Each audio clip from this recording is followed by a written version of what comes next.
Comment déguster du vin comme un pro? Je vous explique tout de suite.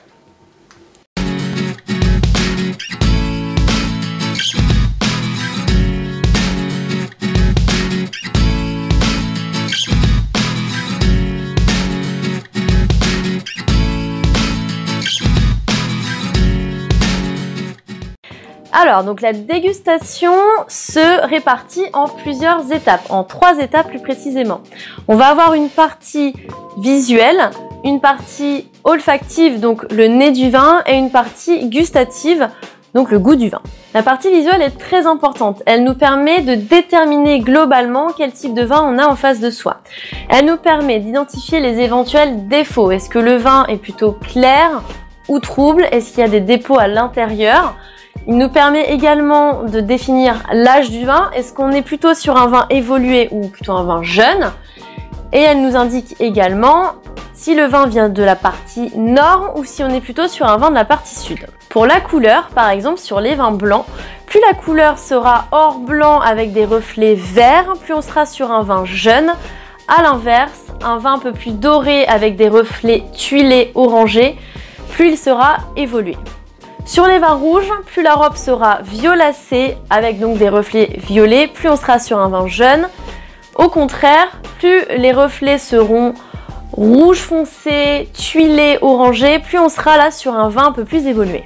Pour déterminer le type de vin, ici j'ai du vin blanc. Donc je vais regarder ce qu'on appelle les larmes ou les jambes. Donc c'est le liquide qui vient se déposer sur les parois du verre. Plus les larmes sont fines et descendent rapidement le long de la paroi du verre, plus on est sur un vin sec. Qu'est-ce que sont les larmes? Ce sont tout simplement le taux de sucre et donc le taux d'alcool présent dans le verre. Sur un vin blanc liquoreux, les larmes sont beaucoup plus épaisses et restent vraiment collées au verre car le taux de sucre, en comparaison avec un blanc sec, est bien plus important. Donc pour illustrer ce que je viens de dire, on va faire le test avec celui-ci. Donc là, on est en présence d'un vin blanc.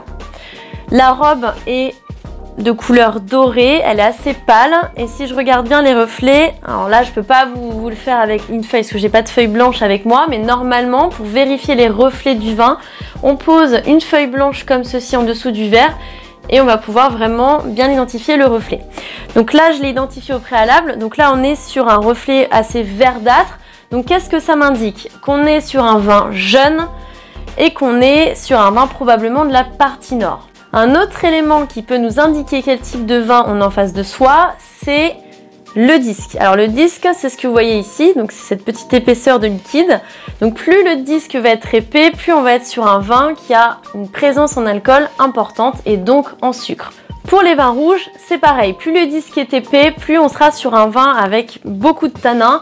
A l'inverse, plus le disque sera fin et plus on sera sur un vin rouge un peu plus léger. On passe à la partie olfactive, donc le nez du vin.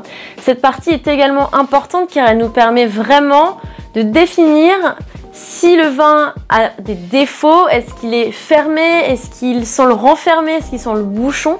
Et ça va nous permettre également d'identifier globalement les familles d'arômes. On va procéder en 2 étapes. Une première étape, donc le nez sans aération, donc qui nous donne un état général du vin. Et une deuxième étape, après aération, qui va vraiment nous permettre d'identifier plus précisément les arômes du vin. Alors pour celui-ci par exemple, donc après l'avoir aéré tout à l'heure, là j'arrive à identifier au moins 2 familles, donc même 3 familles. Premièrement, les fruits jaunes. Donc là pour moi on est plus sur de la pêche bien mûre, sur de la poire aussi, toujours bien mûre, voire même un peu confit. Et les fleurs blanches. Là, les fleurs blanches sont vraiment présentes. Mais voilà, donc l'aération que j'ai faite tout à l'heure, même encore là, il ne faut pas non plus trop le faire. On n'est pas là pour agresser le vin, hein, mais ne serait-ce que le faire un tout petit peu, ça permet vraiment au vin de s'ouvrir et donc de pouvoir identifier facilement les arômes. Donc maintenant qu'on a pu identifier quel type de vin on avait en face de nous et ses arômes, on va pouvoir passer à la partie gustative.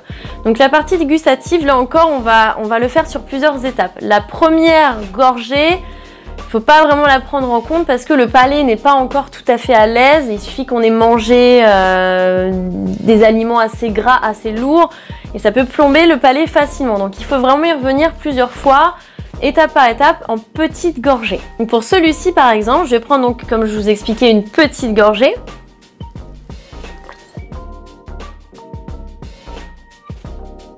Alors le mieux c'est de recracher, mais je n'ai pas de crachoir avec moi. Donc là sur celle-ci, j'ai un peu de mal à identifier parce que j'ai bu un café tout à l'heure, donc mon palais est encore un peu sur ces notes de café. Donc je vais en reprendre une deuxième. Et comme vous l'avez vu, je fais un petit mouvement avec ma bouche. Donc j'aspire de l'air pour isoler l'alcool des arômes. C'est souvent ce qui est compliqué à faire. On boit le vin comme ça, on n'isole pas l'alcool et on a l'impression que le vin c'est que de l'alcool. Alors que pas du tout. Donc je vais reprendre une deuxième petite gorgée. Et donc je mâche bien. C'est important de bien mâcher pour vraiment répartir le vin sur toute la bouche. Pour ressentir déjà les notes et surtout définir si l'acidité est présente. C'est très important d'avoir de l'acidité dans le vin. Pourquoi ? Parce qu'un vin qui n'a pas d'acidité va être un vin très lourd et assez désagréable à boire finalement. Donc là sur celui-ci, j'ai toujours, comme je le disais au niveau du nez, je retrouve ces arômes de fruits jaunes. Donc là on est vraiment sur la pêche, mais c'est surtout la poire que je ressens ici. La poire est très présente.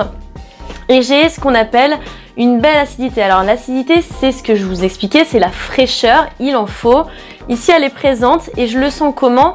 Ici, tout simplement parce que les muscles qui sont ici sur ma mâchoire se sont resserrés. Donc ça, c'est vraiment l'indication pour définir l'acidité du vin.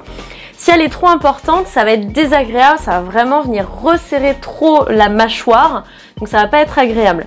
Ici, elle est présente, mais assez légère, donc c'est très agréable. Donc ça, c'était pour la partie gustative. Maintenant, je vais vous donner quelques petites astuces pour différencier un bon vin d'un vin qui a un défaut. Les principaux signes d'un vin qui a un défaut, c'est premièrement, le goût de bouchon. Ça, c'est un classique, mais un vin qui sent le bouchon, qui sent la cave, qui sent le renfermé, c'est un vin qui n'est pas bon, c'est un vin qui a des défauts. Ensuite, un autre problème qu'on peut retrouver dans certains vins, c'est une acidité trop marquée. On a l'impression de boire du vinaigre. Là encore, si on sent que le vinaigre, qu'on sent pas les arômes, que c'est vraiment très désagréable au nez, on jette, on garde pas. C'est que le vin a beaucoup d'oxygène au moment de l'embouteillement et ça, c'est pas bon. Donc le vin, il a commencé à se détériorer en bouteille. Maintenant, certains vins peuvent présenter ce genre de problème, mais ça ne signifie pas qu'ils sont bouchonnés ou qu'ils ont un défaut. Ils ont juste besoin d'un peu de temps ou d'un petit peu d'oxygène. Par exemple, les vins dont l'alcool est un peu présent. C'est ce qui arrive souvent sur des vins jeunes. Pourquoi ? Parce qu'ils n'ont pas eu le temps de se faire en bouteille. C'est souvent comme ça que les bons vins se bonifient avec l'âge, ils travaillent tout seuls en bouteille. Là, sur un vin qu'on boit trop rapidement, il n'a pas encore eu le temps de se faire. Donc si on sent ça, on sent trop l'alcool ou un peu trop l'acidité, on essaye de le mettre en carafe, on le secoue comme je vous l'ai montré sur la vidéo précédente et on attend.